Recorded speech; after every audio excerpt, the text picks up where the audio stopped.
Hi there, and welcome to the third film clip in this little series about Agile Excellence by Care and Growth. So we start off with the Agile Manifesto, not going to walk you through now, but those of you who've seen the other clips know that even though I do like the Agile Manifesto, I'm even more fond of what is called modern Agile, where the gist, the core of the Agile Manifesto has been sort of absorbed and aggregated to these 4 areas. Make people awesome, deliver value continuously, make safety a prerequisite, and experiment and learn rapidly. Love it. Not only does it capture the spirit of Agile, but also it lifts it above software development so that we can talk about Agile in many more contexts. Great. Even better, I then found another nice piece about care and growth that can really help out with some challenges that I've found working with organizations and companies on their Agile journeys. So modern Agile and care and growth together. Wow, there we really have something. So what is it that we have then? Well, it sort of completes the Agile way of working so beautifully. And it's the core of care and growth, the intent that makes Agile excellent. And I've summarized 5 challenges that I've seen working over the years with different companies. And in the former clip, we looked at the first one, the confused leaders. And today we are then going to explore the fussy team commits. Maybe the concept of team commits isn't all that fuzzy, but I find that they quite often end up being a little bit fuzzy. And I think a key there that can help out with this challenge is the concept of accountability that we have in care and growth. So that's what I wanted to show you today. Again, we'll look at the Agile principles and find which one it is that this connects to. And I think actually also this one connects to number 5. Build projects around motivated individuals and give them the environment and support they need and trust them to get the job done. What does that mean then? Do you know the analogy, if you give a man a fish, you feed him for a day. Teach a man how to fish and you feed him for a lifetime. It's a very old saying. This, I think, sort of speaks to the same principle, you know. You give the team the environment and support they need and trust them to get the job done. Both of these sayings are well put, but why is it not enough? In my opinion, this is not enough. What is missing? Let's look at a model. Let's say that we are going to empower a man to fish. So what do we need to give him? Well, first we need to give him a lot of stuff, like, you know, a hook, a bait, a boat, some sunblock and whatnot, a lake to fish in, that sort of thing. And then we also need to teach him things like how to fish, where to fish, why to fish. And these we call the means and ability. So the things that are needed, like the hook, line, sinker, all of that, that would be the means. And the how and the why is the ability. Let's say now that I'm a really lazy person. And so even though you've given me all of this, all these things and all this knowledge, if you tell me, don't worry if you don't catch a fish, I have a freezer full of fish at home, I'll give you one, then maybe I won't fish, at least not that, you know, vigorously. We need to bring something else to the party and to put it to the point and quite harshly. If you don't catch a fish after this, starve. Okay, so maybe we don't want people to starve, but what this is an example of is accountability. So what could it look like in a typical agile environment? The means, that's the tools, the resources, the authority, information, the standard, the boss's time, that sort of thing. And the ability would be the how and the why. And the why there should be the benevolent intent of the organization, the bigger picture. Why are we here? How do we contribute? So that we can feel that it's really important what the work we're going to take on, and also understand what this responsibility then means. The accountability then. Well, to be able to hold someone accountable, first of all, we need a standard. We cannot follow up on someone if it's not clear what the expectation is. If there then is a standard, the performance can either be above or below standard. Let's look at above. Let's look at when the team or the individual has walked the extra mile.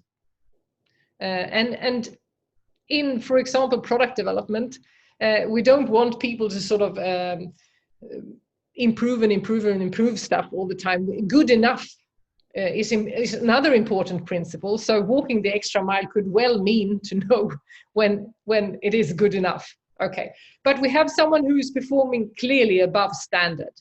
Then that should be rewarded. That's appropriate then to reward that. And the reward, well, it doesn't have to be money. It could be for a team to share their findings on a learning day, or it could be something else. I mean, cake is never wrong, but you know, a reward of some sort is in place there. Then you'd have someone been careful and really done their job well. Then it's appropriate to recognize this. I mean, thank you. But I mean, we don't want to sort of reward when people are doing their job. That becomes a bit ridiculous. For example, I always find it very strange when people applaud when a pilot manages to land the plane. It's like, what did you expect? Why did you get on this plane if you think this is walking the extra mile? Anyway, so it could also then be below standard. And also there we have two levels.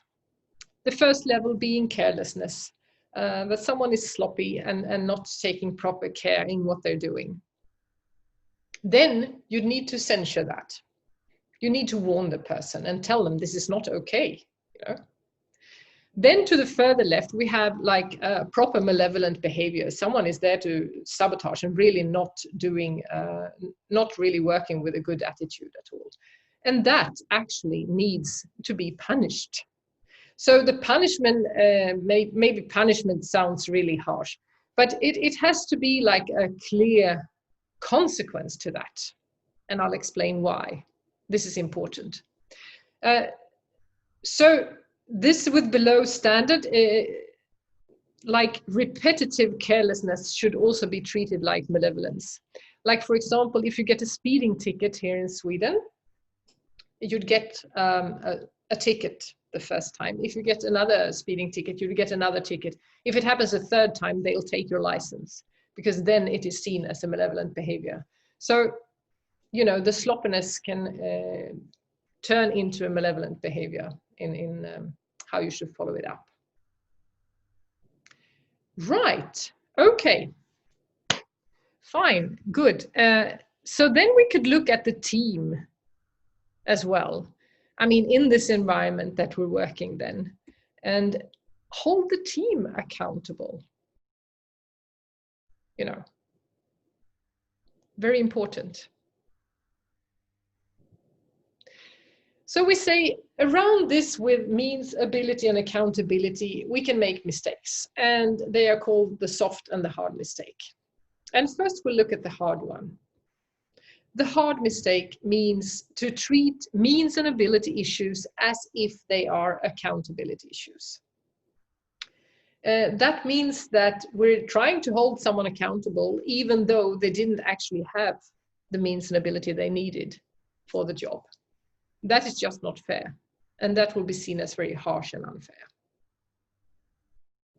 So you have to make sure that you know that means and ability are in place before you try to hold someone accountable.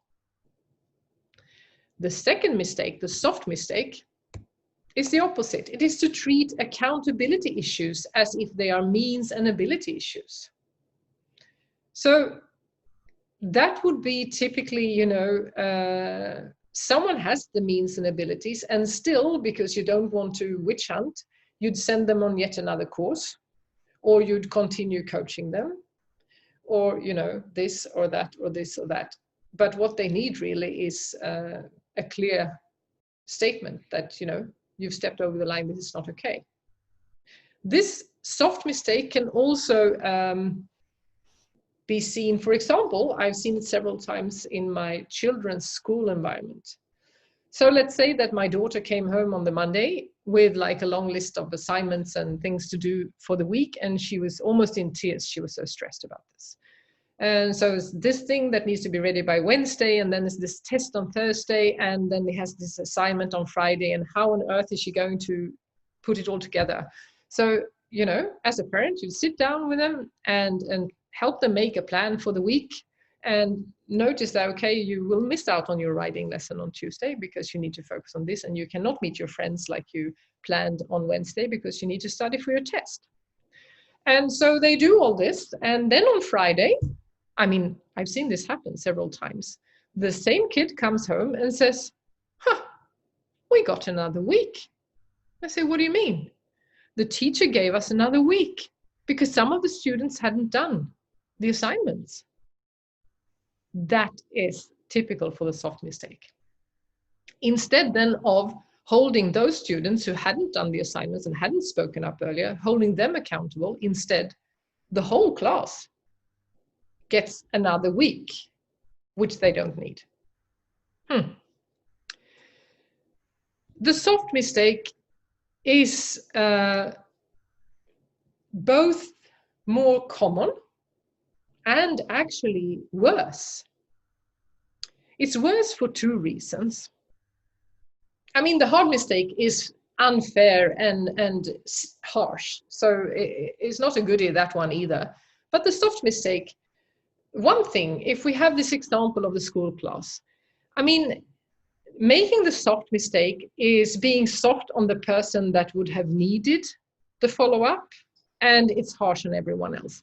So it's like leaving a rotten apple in a barrel of fresh apples. It will spread. The other kids will also, you know, take the time they need and another week next time. The second reason why the soft mistake is worse has to do with control. Because what happens if you are figuring around this and making this soft mistake is that you instead, you put in a lot of control in your system.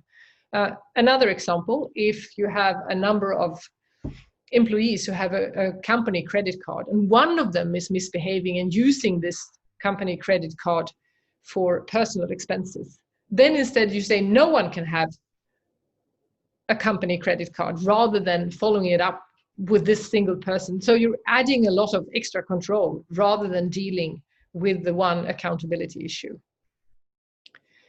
Problem with control, we have three assertions regarding control here. The first one is that the more control you impose, the less control you actually have.